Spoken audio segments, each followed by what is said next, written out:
मित्रों, आपने कभी ना कभी यह जरूर देखा होगा या महसूस किया होगा कि जो लोग अच्छे कर्म करते हैं वो परेशान रहते हैं, वहीं जो बुरे कर्म करते हैं वो खुशी से रह रहे होते हैं।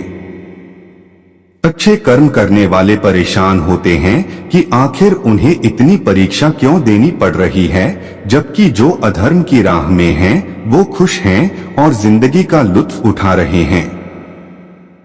अगर आपके मन में भी ये सवाल आया है तो आज हम आपको इसका जवाब देंगे। ये जवाब वो है जो भगवत गीता में लिखा है और श्री कृष्ण ने अर्जुन को दिया था। मित्रों, वीडियो में आगे बढ़ने से पहले यदि आप हमारे चैनल पर नए हैं तो चैनल को सब्सक्राइब कर लेना और वीडियो आपको पसंद आए तो लाइक करके दोस्तों के पास अवश्य शेयर करें। मित्रों, भगवत गीता में वर्णित कथा के अनुसार जब भी अर्जुन के मन में कोई दुविधा होती थी तो वो श्री कृष्ण के पास पहुंच जाते थे। एक बार की बात है, अर्जुन भगवान श्री कृष्ण के समीप आकर कहा कि वो दुविधा में हैं और इसका जवाब वो श्री कृष्ण से चाहते हैं। श्री कृष्ण ने पूछा कि क्या सवाल है। अर्जुन ने कहा, मुझे ये जानना है कि अच्छे लोगों के साथ हमेशा बुरा ही क्यों होता है, वहीं बुरे लोग खुशहाल दिखते हैं।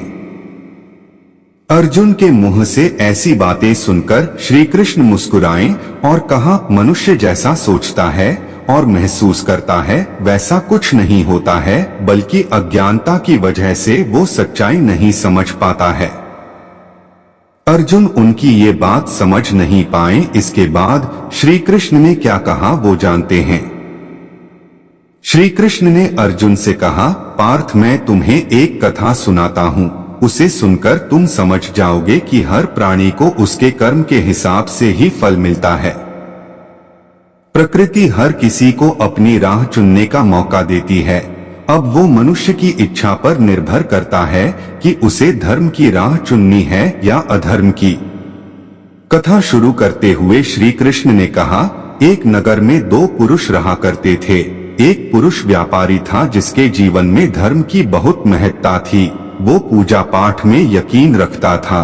वो हर रोज मंदिर जाता था और दान धर्म भी करता था और हर रोज भगवान की पूजा करता था। वहीं दूसरा पुरुष बिल्कुल विपरीत था। वो हर रोज मंदिर तो जाता था लेकिन पूजा करने नहीं, बल्कि मंदिर के बाहर से जूते चप्पल चुराने। उसे दान और धर्म से कोई लेना देना नहीं था।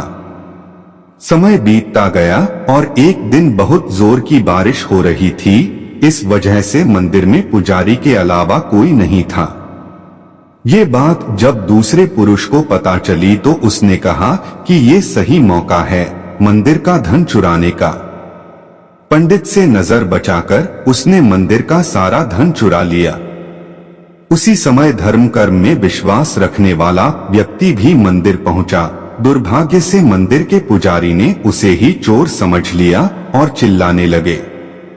वहां लोग एकत्र हो गए और उसे बहुत मारा। किसी तरह वो बचते बचाते वहां से निकला तो दुर्भाग्य ने उसका साथ वहां भी नहीं छोड़ा। मंदिर के बाहर वो एक गाड़ी से टकरा गया और घायल हो गया। फिर वो व्यापारी लंगड़ाते हुए घर जाने लगा तो रास्ते में उसकी मुलाकात उस पुरुष से हुई जिसने मंदिर से धन चुराया था। उसने कहा, आज तो मेरी किस्मत चमक गई, एक साथ इतना सारा धन मिल गया। ये सब देखकर उसे बहुत बुरा लगा और उसने अपने घर से भगवान की सारी तस्वीरें निकाल दी। कुछ सालों बाद दोनों की पुरुषों की मृत्यु हो गई। मरने के बाद जब दोनों यमराज की सभा में पहुंचे और भले पुरुष ने दूसरे व्यक्ति को देखा तो उसे बहुत गुस्सा आया। उसने क्रोधित होकर यमराज से पूछ ही लिया, मैं तो हमेशा अच्छे कर्म करता था, दान में विश्वास रखता था, उसके बदले जीवन भर मुझे अपमान और दर्द ही मिला और इस व्यक्ति को नोटों से भरी पोटली। आखिर ऐसा भेदभाव क्यों? इस पर यमराज ने कहा, पुत्र, तुम गलत समझ रहे हो। जिस दिन तुम्हारी गाड़ी से टक्कर हुई थी वो दिन तुम्हारे जीवन का आखिरी दिन था। परंतु तुम्हारे अच्छे कर्मों की वजह से तुम्हारी मौत सिर्फ एक छोटी से चोट में बदल गई। तुम इस दुष्ट व्यक्ति के बारे में जानना चाहते हो।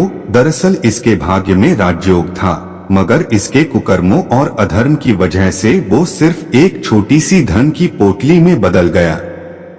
कथा सुनाने के बाद श्री कृष्ण अर्जुन से कहते हैं, पार्थ, क्या अब तुम्हें तुम्हारे सवाल का जवाब मिल गया? ऐसा सोचना कि भगवान तुम्हारे कर्मों को नजरअंदाज कर रहे हैं, ये बिल्कुल भी सत्य नहीं है। भगवान हमें कब क्या किस रूप में दे रहा है मनुष्य को समझ में नहीं आता है। मगर आप अच्छे कर्म करते रहें तो भगवान की कृपा हमेशा बनी रहती है। इसलिए अपने अच्छे कर्मों को बदलना नहीं चाहिए, क्योंकि उसका फल हमें इसी जीवन में मिलता है। इसलिए मनुष्य का फर्ज है कि वो हमेशा अच्छे कर्म करते रहें, क्योंकि श्री कृष्ण ने गीता में भी बताया है कि किसी के द्वारा किया गया कर्म बेकार नहीं जाता है, चाहे वो अच्छा हो या बुरा।